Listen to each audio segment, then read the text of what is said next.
আমি তো ফাতেমাকে বিষ খাওয়াতে চেয়েছিলাম। দুনিয়া টাকার গোলাম নাটকের 15তম পর্ব কবে প্রচারিত হবে? 15তম পর্ব এখনো কেন প্রচার হচ্ছে না? আগামী পর্বে দেখা যাবে রিশাদ আসলে ফাতেমাকে বিষ খাওয়ানোর পরিকল্পনা করেছিল, কিন্তু সেই গোপন কথাই একসময় নিজের মায়ের কাছে বলে ফেলে সে। আর ঠিক তখনই পেছন থেকে সব কথা শুনে ফেলে ফাতেমা। ঘটনাটি জানতে পেরে ফাতেমার এক মুহূর্ত দেরি না করে পুলিশের সঙ্গে যোগাযোগ করে। ফলে রিশাদ বুঝতে পারে ফাতেমাকে ফাঁদে ফেলা বা ক্ষতি করা এতটা সহজ নয়। এরপর সে নতুন পরিকল্পনা করে। এবার তার লক্ষ্য শেহজাদ। রিশাদের ধারণা শেহজাদ একজন সাধারণ কাজের মানুষ, তাই তাকে আঘাত করা অনেক সহজ হবে। অন্যদিকে সে দাউদকে কথা দিয়েছে যে কোনো মূল্যে শেহজাদকে সরিয়ে দেবে, আর সেই প্রতিশ্রুতি পূরণ করতেই সে শুরু করে নতুন ষড়যন্ত্রের প্রস্তুতি। এখন দেখার বিষয় রিশাদ কি তার পরিকল্পনায় সফল হবে, নাকি শেষ মুহূর্তে সবকিছু বদলে যাবে।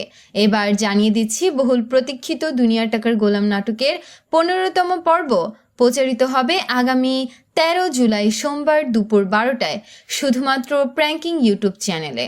তাই যারা এই পর্বটির জন্য অধীর আগ্রহে অপেক্ষা করছেন তারা অবশ্যই সময় মতো দেখে নেবেন।